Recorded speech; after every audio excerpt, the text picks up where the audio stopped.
Hello, everybody. I'm Kipp Snow, Director of the Transportation Distribution and Logistics Institute at the Community College of Baltimore County. Hey everybody, Mike Singer, Community Manager at Baltimore and Chesapeake Bay Shipwatchers. Welcome to Two Guys Talking Ship podcast, episode 47. We have a couple of things that are happening in the port of interest this week. Some interesting stuff. Right into.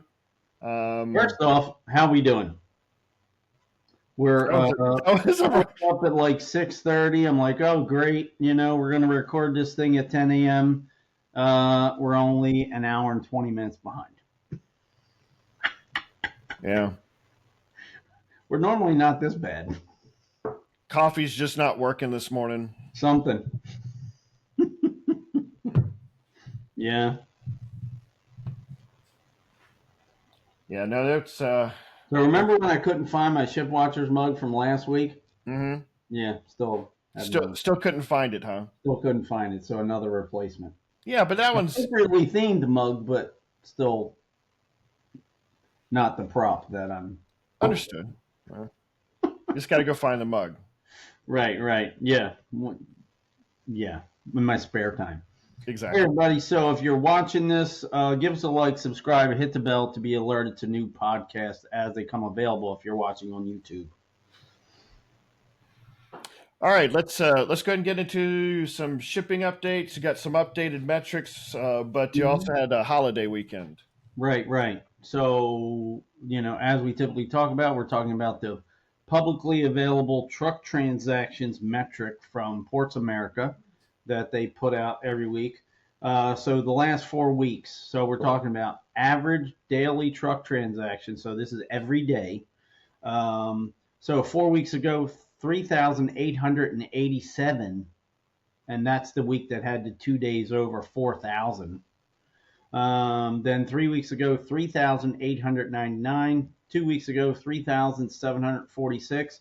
And just this past week, 3,779, and that's on a 4-day week.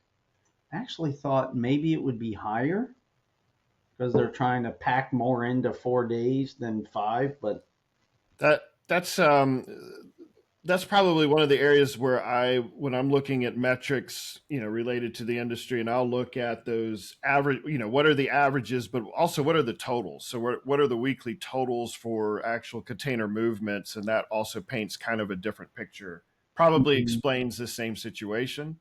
So the average makes it look like, hey, look, we're still doing kind of in a linear progression or, just kind of a status quo. But if that's the average for 4, I would be curious to see what that impact was for having a day off for the total week numbers. Well, I mean, since the average is kind of holding there, so go ahead. No, I would say that, that tells me that, day-to-day output is about the same. Yes. So at least, day-to-day, your daily operations looks normal, but right. You still had 1/5 of a week's worth of containers that didn't come through the gates. Right. And you should see June's schedule. Oh, is it busy? Looks busy. Looks busy. All right. Yeah. Well, all right. We'll continue to monitor that. There was a lot of activity in the harbor this week. There's a lot of things that you were, sending me messages on. The first one, and this was also kind of public information because they did quite a bit of press releases about leaving. But the Pride of Baltimore II left the harbor this week. Yeah. They're going to be gone for a while, aren't they? Till September. Like I just realized that. Till September. Yeah, they're going on this Great Lakes cruise. So I'll read a little bit here. Pride of Baltimore II and her crew now underway and bound for the Great Lakes, where the ship will participate in Tall Ships America, Tall Ships Challenge, which will take the ship to ports across all 5 Great Lakes. So, and then remember, she's going to be gone for 2 months. So there's going to be all kinds of little supply stops and fueling stops and And then, the Pride has these guest crew Hmm. accommodations, right? So Right. they, kind of a fundraiser, kind of a fun thing that you can do. You can, buy a ticket for certain segments. Hmm. So we have a list of, I guess, their official Tall Ships America, Tall Ships Challenge list of ports, but there's probably a whole bunch of stops in here that aren't included. That's right. I do have a list of what their schedule is. Nice. So that's up on the screen now. It looks Mm-hmm. like Yeah. in June they're making stops in Ontario, so in Mm-hmm. Brockville and Toronto. In July, looks like they're stopping in Duluth or Duluth, however you want to. So now this is a cool for you geography nerds. I mean, when you look at, the Great Lakes, right? At the end of Lake Superior, down here in the point, like as I'm pretty sure that's where Duluth is. So I mean, you can't get any further in the Great Lakes or any further west than Duluth. Sure. And they really have this cool community. They've got like a shipping camera there. I think that might be a Streamtime Live camera. Oh, I'm pretty cool. All sure. right. And it requires a lift bridge and this little slot that all the ships have to get into the harbor. Wow. And so it's this dramatic thing. Oh, a ship's coming in, and they lift the bridge and they toot their horn, or it's a pretty cool little thing as opposed to, you know, big wide view here at Baltimore and the ships come and go, and because it's such a close, geographically, the Sure. opening is small. And then, you're talking about these, a lot of times these are Lakers that have been running the same routes for 20, 30, and 40 years and have the same people operating. So it's almost, oh, look, there's Captain Jim again. I mean, it's a really neat community. Oh, Uh, so interesting. yeah, it That, really is. that that would be a neat stop then for the Pride to go to on that. Yeah. And I'm just making the point that, I mean, she's going, that's as far as you can Far go. away. And then, I think the rest of it is kind of on the way back, but Sure. It kind of um, looks like that. Boyne City, and then Sturgeon Bay to go into August, and then to go go through the August schedule. Stop in Detroit, Buffalo, and then Erie. yeah. And so that's their schedule there And for the summer. just think about the logistics of all that, and Hmm. how many fueling stops that you have to have, and how many times you have to stop and get provisions, and having that all lined up. Like the provisions is probably the easy part, right? Because the fuel is unpredictable. Sure.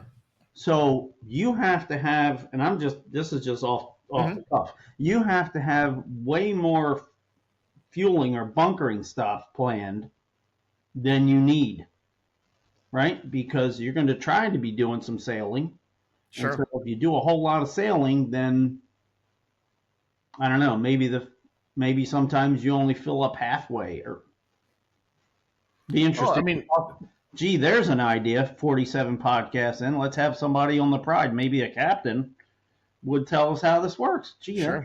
might be an Well, idea. we did have some conversations when we went out on the Avalon about the logistical Mm-hmm. operations that coincides just with with the dredging, the hotel organization, and how do we get people from one place to another to be able to operate everything. It's the same thing. Not only do you have to operate the vessel, but you have all the logistics with the crew and everybody who's in that, and you have to schedule the fuel stops correctly. Right, Luckily they have sails. Hopefully they have wind. That's if they as a backup. But right, right. Well, I'm just kind of giving us crap. Here we oh, are, sure. 47 episodes in. Have we had the captain of the Pride of Baltimore on to talk about anything? No, but we should. Jeez, come on. All right, so so we're going to follow the Pride through her activities this summer and the Mm-hmm. challenge, and we'll map it out and show a little where in the world is the Pride this week, and That sounds and cool. see how they're doing. So, Yeah, great. all right, you gave me some information. There was a yet another ship that lost power in the harbor. Yes, yes. So I think it was Tuesday. The ACL G4 ConRo. So G4 is the model, ACL is the shipping line. Have you ever seen these giant ConRos? It looks like a container ship, but it's different because it's got like a high portion in the center, and then the back and the front is containers. It's white and blue ship. But anyway, the Atlantic Sky lost power as she came out of the harbor. Um, and then wound up making it over the trade point. So was it inbound or outbound? Outbound, sorry. Outbound. Mm-hmm. So here's a picture of it. And this isn't, now, it's not a great picture, but you can kind of see the Ro-Ro over here. Docked, inland where the Ro-Ros are typically. And this is what's called the finger pier, the one that kind of juts out into Patapsco, where they have ships there all the time. But my wife and I are sitting in the living room, and we notice, wow, what are those bright lights over there? We're not used to seeing those before. I pull up marine traffic, and what in the world is that thing? Because this is highly unusual. Okay, Sure. so these ACL ConRos go in past the Key Bridge site, go to Dundalk Marine Terminal for Ro-Ro. Okay, so there's a big ramp on the back, and they unload, cars or Ro-Ro, whatever, and then they separately go to Seagirt and do containers, right? So almost always two stops, but never here. And somebody might say, well, why are we making two stops or what have you? This is a multi-purpose ship. It allows for both roll on, roll off vehicles and the containers. So they're either specializing in certain kinds of containerized and ro-ro cargo, or they have a business model that allows to collect for smaller quantities bundled together to maximize the amount of effort or vessel usage. Right. Instead of sailing two ships, and obviously they have their customers and their routes refined to maximize the usage of these ships, I would imagine, right? And as I always like to say, the cool thing, these are the world's largest ConRos. There are 5 of them, and they all come here to Baltimore. But yes, and then the other half of that is our terminals are specialized, right? So Dundalk Marine Terminal, I mean, they can do containers. There are cranes there, but that's there are smaller ConRos, and they will do container lifts off of there at Dundalk Marine Terminal, I'm pretty sure. But for these ACL ConRos, they have enough work that they do a separate stop over at Seagirt just for the containers. Yeah.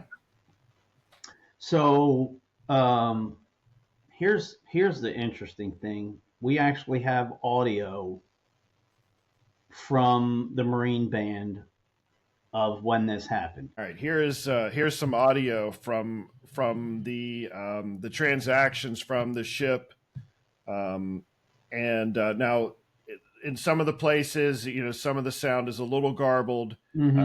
I did try to do a little bit of audio fixing to clear some of that up. Okay.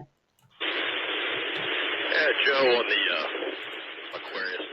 Come in from Asia. Hey, Joe, I just want to point out take the pier over trade point. I'm in the angle right now. I'm going to try to crawl up there. I'm waiting for a tug, but don't let yours go, Kevin. Okay, we're dragging our heels. Okay. Security call. This is the ConRo Atlantic Sky. We've lost the plant in the Brewerton angle. Dragon feet, do an emergency dock, and pier trade point.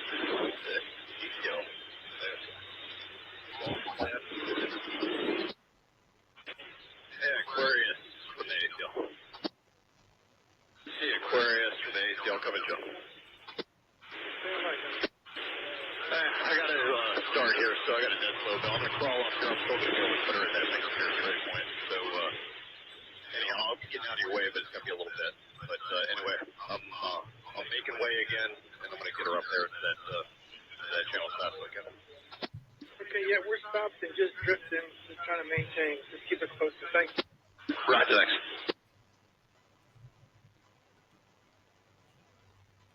So that was. So I think when he said we're going again or something like that, they did get the plant restarted, but they were only able to operate it slowly, like slow bell, as they say. So they weren't ready to kind of keep going. And so what I thought was interesting in that little clip is that, you know, that level of constant conversation or communication with, you know, tug operators or pilots or whoever it was that they were interacting with, there was that constant communication. But they were also able to regain power. They had the tugs that were, you know, that were close by to, you know, just kind of monitoring, but it didn't sound like it was a dire situation right at that second, and they were able to recover things. So right now, it has been awfully windy lately. yes. So if the winds would have been in a cross breeze or something, or, you know, perpendicular to the channel, I mean, that might have been a bit different. But we did see that, like, I think one tug came from, you know, its berth on a pier, and then one tug like got off of a ship, and they both were hightailing it out to get out there as fast as they could. Yeah, so obviously, this, because of the Key Bridge accident, I think there's a lot more of these events that are reported and come to the surface. Correct. But I think we also see that this is more of a regular occurrence than we ever thought. I'll put it into also a little different perspective. So yesterday I was out and about in town, and I observed somebody trying to get their vehicle, their car jumped. You know, the battery died. Mm-hmm. So we don't think about that. We just think, that's annoying. I got to get somebody to jump my battery. What happened here? Well, we've got to replace the battery. Now, I'm not saying that was the case in this particular situation, but there are different types of power failures that exist all the time. And, you know, I am wondering if we are seeing more of this because of the sensitivity around the Key Bridge, when these things were probably happening quite a bit, you know, even before then. I think so. And then it makes you curious, you know, is the East Coast or the U.S. or the world reporting more of this stuff? What brought this up is, you know, I saw the ship berthed in a highly unusual place and just started asking questions. Sure. If she'd have regained a plant on full and kept on her way, might not have ever known about it. You also sent me some information on we had a rare cruise ship visit this week. Mm-hmm. Yep. So we do get these occasional cruise ships that come in that are just part of a longer itinerary. You know, they don't come here every week like Carnival Pride or the Royal Caribbean ship.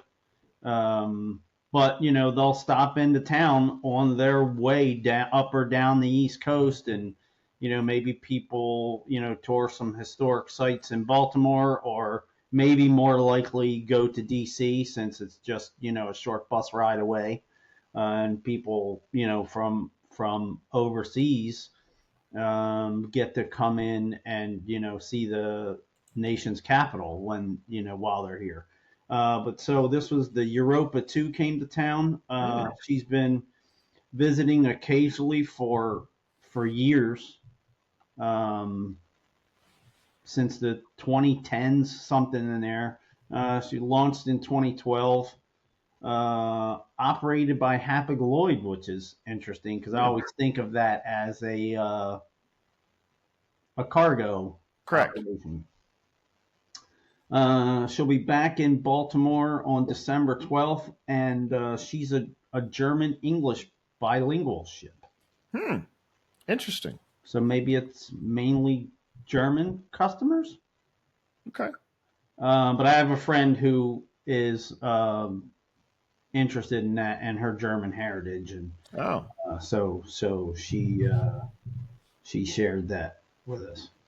I've got some photos here. This is kind of a dramatic shot of her coming under the bridge at Chesapeake City as goes through the canal, the C&D Canal, and the C&D Canal doesn't get many. I mean, this is a large cruise ship for the C&D Canal. It's small by anybody else's standards, but to see a cruise ship come through and, gee, wow, look at that. Looks pretty close, yeah. I have no idea what the air draft on this ship is. Sure. But I'm sure folks were pretty darn excited to see, a big cruise ship come through town. Absolutely. Yeah. Here's another one coming out of town, just past the Key Bridge site. Sure. Yeah. Oh, wow. That gives you a good perspective of the size. Wow. Right. And a meet in the fog from, the live stream camera. Cool. Yeah. There was video of the ship somebody had taken as it was coming through Chesapeake City. All right, here's video of the ship coming through Chesapeake City. Sound. You can hear the rain and everything, but it's not every day that you can see a ship moving that swiftly through, on its way, but have it be that close to. And a cruise ship, nonetheless. Yeah. A cruise ship this big and going through the canal, I would imagine this is about as big as they can get going through there. Sure.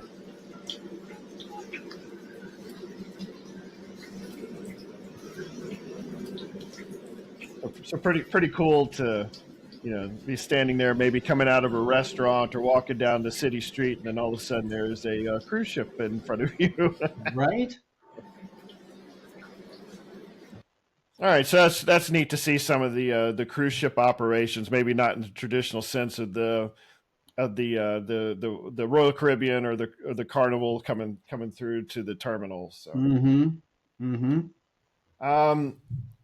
I also heard you talk a little bit this week about a ready reserve ship that came into the harbor and then all of a sudden kind of left.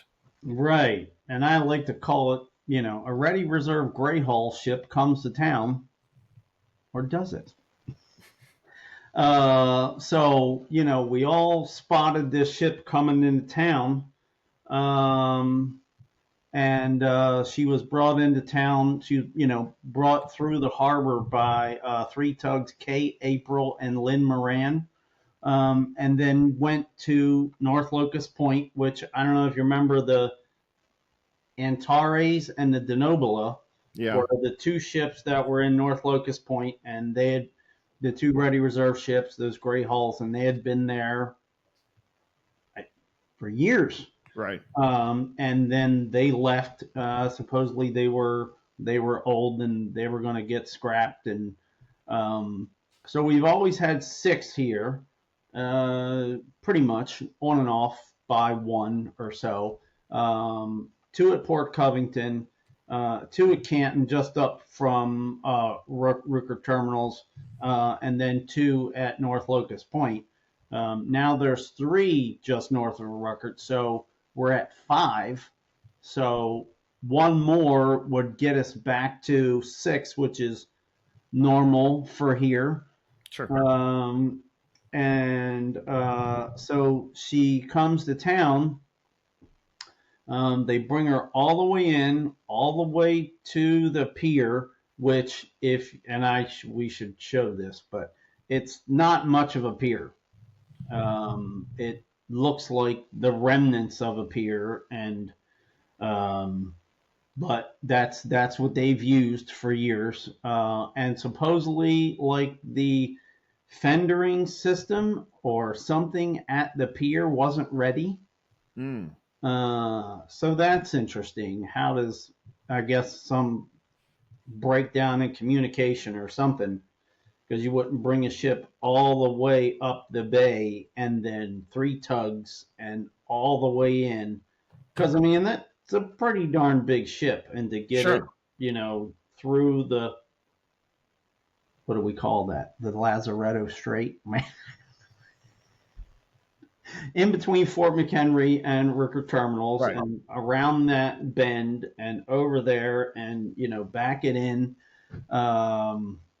and all for naught. Then she left, went to the Annapolis Anchorage for a couple days, and now she's anchored off of Norfolk. So Oh, she went all the way back down there. yeah, Wow. so and in an unusual place for it to be anchored, right off of Lynn Haven, where there's I think there's a Navy base there. I think that's where the air cushion, or that would be Marines, but where there's the hovercrafts. yeah, where the hovercrafts go in and out of, or so she's anchored off of that, like off the beach there. It's not, she's not in the normal, like Norfolk Anchorage, and she's not out to sea in the ocean anchored, which plenty of ships do that just to wait their turn. Sure.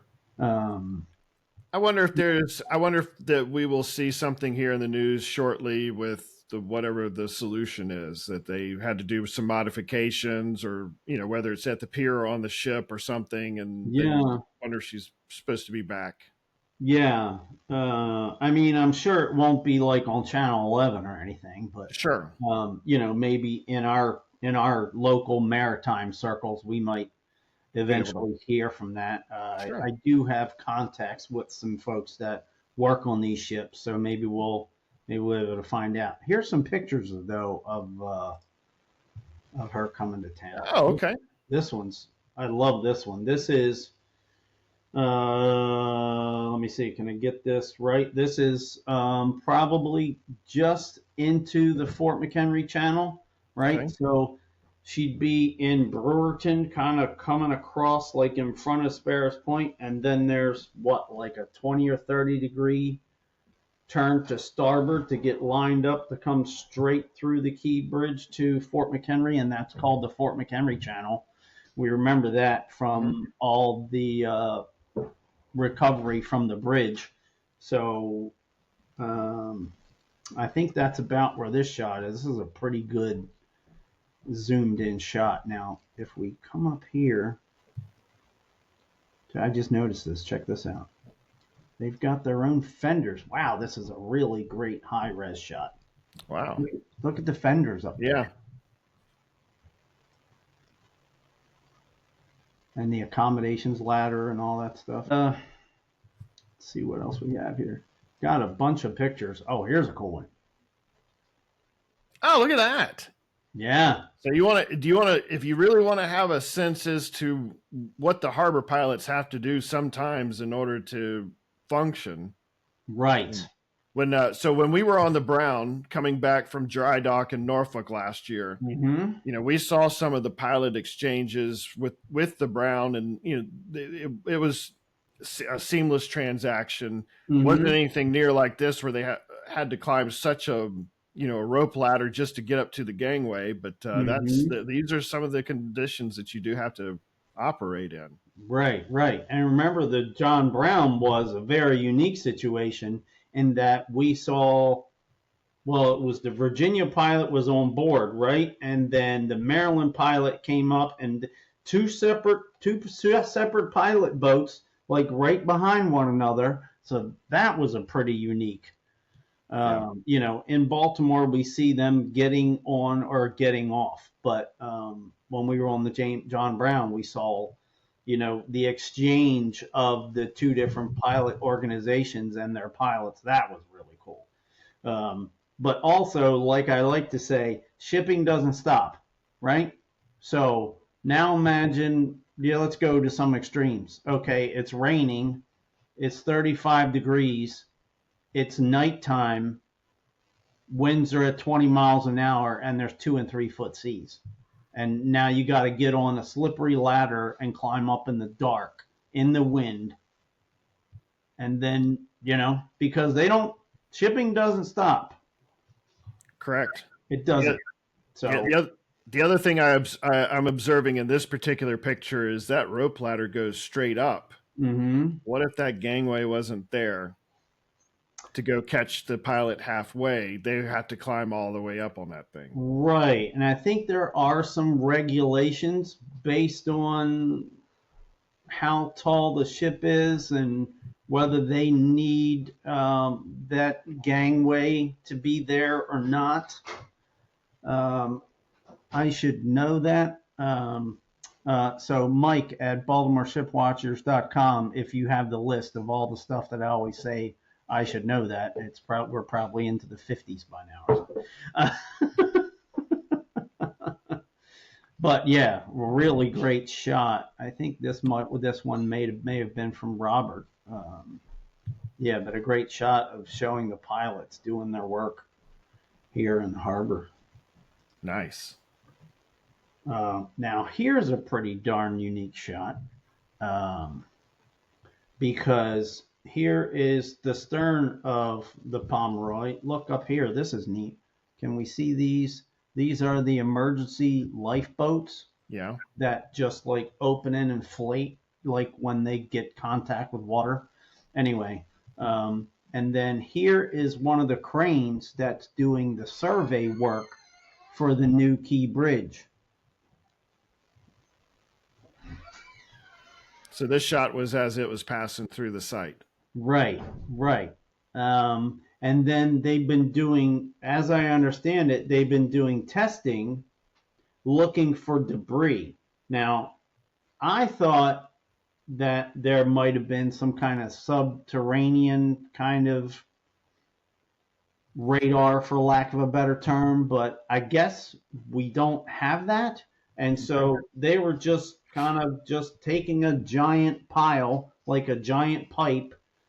How big was that thing? Maybe a foot or two in diameter, like 150 feet long or something, and just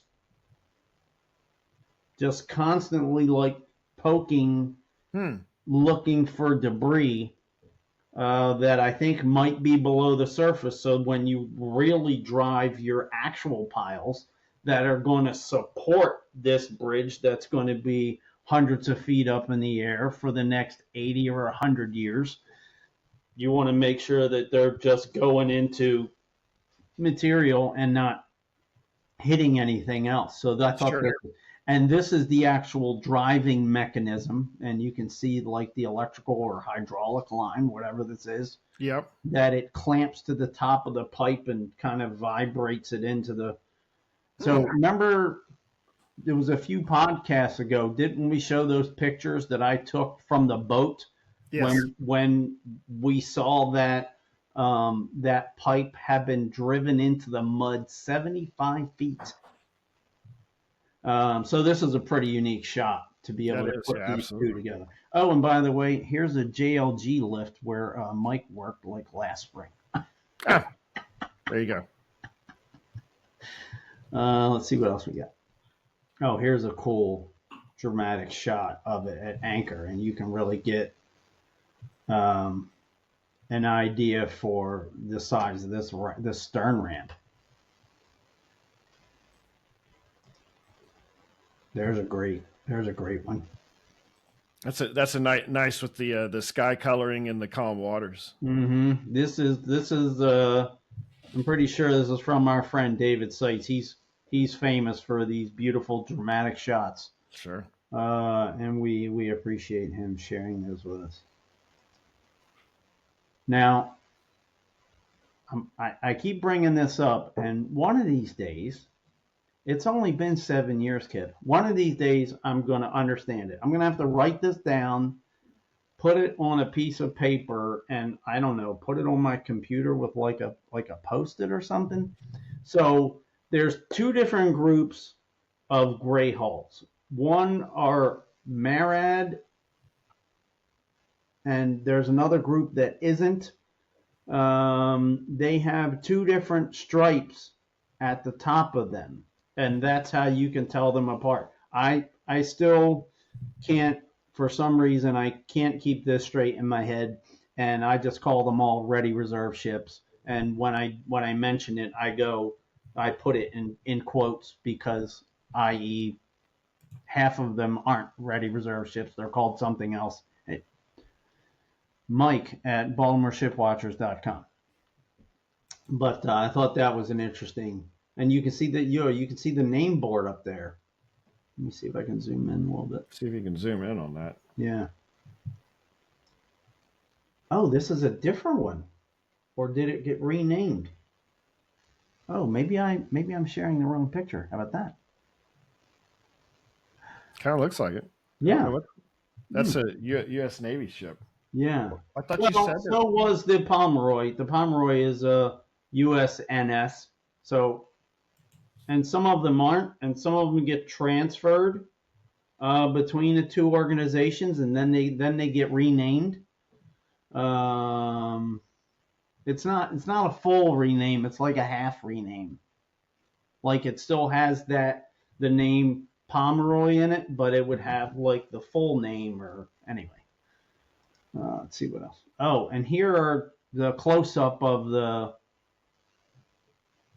fenders that it carries. But I think they might be for like when they're doing ship to ship. I was just about to say that, yeah. Right, because which was the norm at North Locust Point when they had those two ships there. Yeah. I think that's. I was looking up some information really quick for this on the Ready Reserve Force, and then so but that's also a U.S. Navy ship. You know, so there are a lot of different, you know, but kind of equal or corresponding ship groups that are all involved with the Ready Reserve Fleet. So here's a really cool shot. This is at Pier 1. Fort McHenry is behind you in this shot. And this is the John Fraser Baltimore City Fireboat. And this is her berth. That's where they keep it. That's where it's stationed.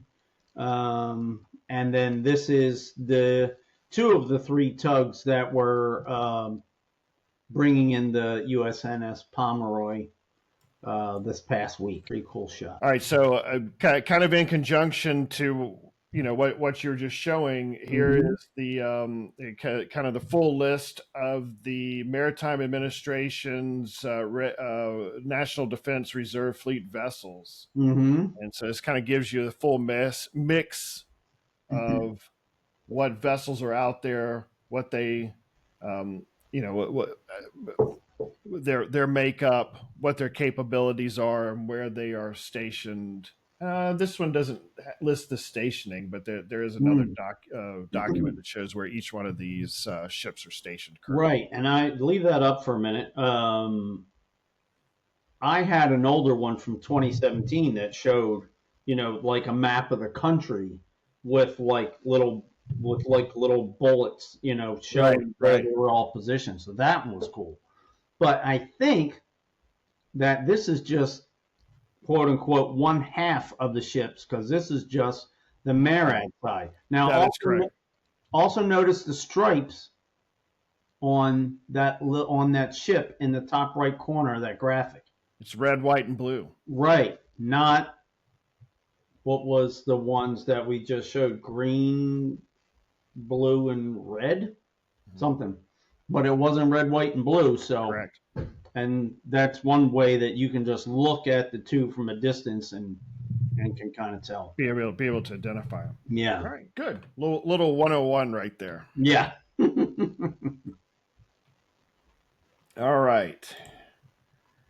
So there was quite a bit of movements. You also had some terminal changes or terminal updates. Yeah. In all the news that we want to get out there, but maybe we don't have enough information on. So, Sometimes we get news nuggets and yeah, that it may not have the full story, but we'd like to be able to try to share information. right. So this is from one of my sources at the port.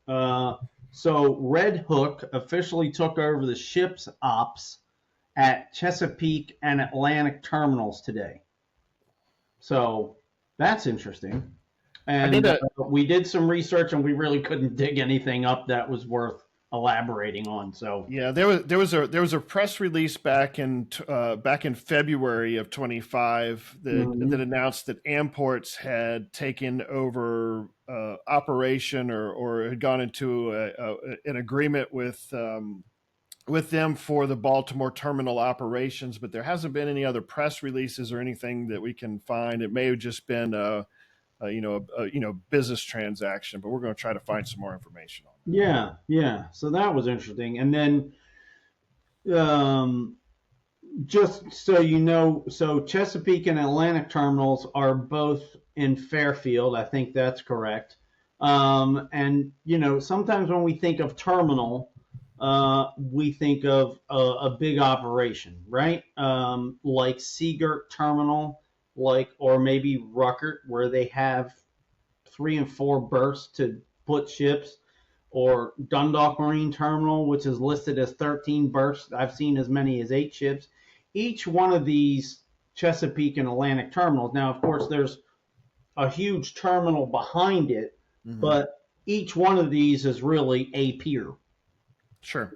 So one ship at a time, but a huge operation in the back. Just kind of wanted to help paint a picture. I think that's all the current stuff we have for today, huh? All right. So in the upcoming events, I have a here. Hold on a second.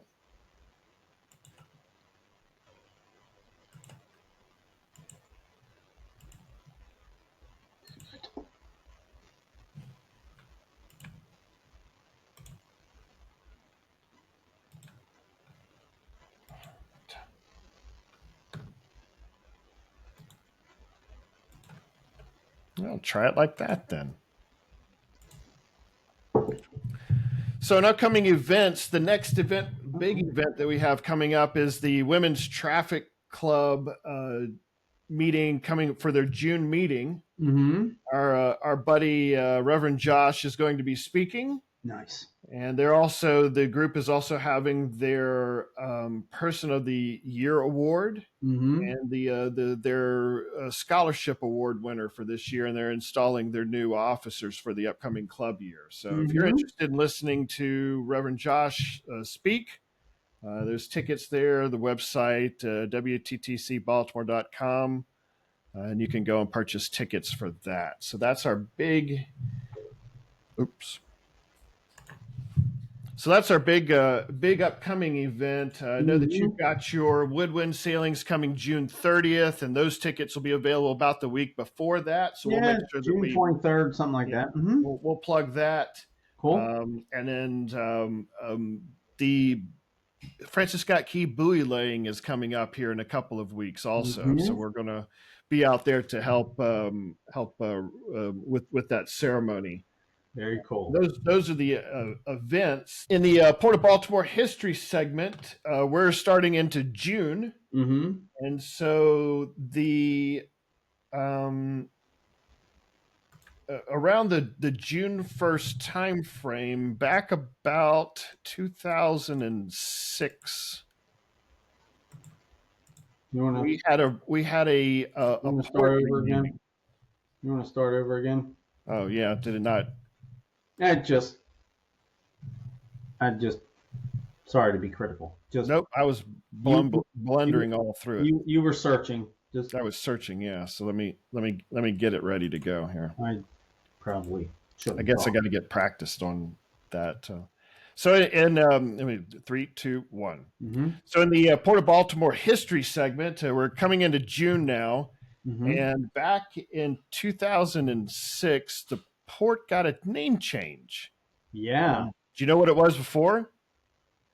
Did Did it have a name anything other than just the Port of Baltimore? It was just the Port of Baltimore, Okay. and Governor Ehrlich at the time, and I think absolutely rightfully so, Mm-hmm. had the port renamed to the Helen Delich Bentley Port of Baltimore. Very And cool. so that actually went into law later on that year. And then back in 2014, there was some loop that we needed to go through with some legislation to close it all, believe it or not. But it's, Really? yeah, I came across that also as I was doing this research. But, Hmm. and I remember about the time that this all came out with the 300th anniversary. Mm-hmm. So it was, again, a very appropriately assigned, but it's great to have her name as the official name of the Port of Baltimore. But that's June 1st is when Ehrlich made that announcement. So that was Very cool.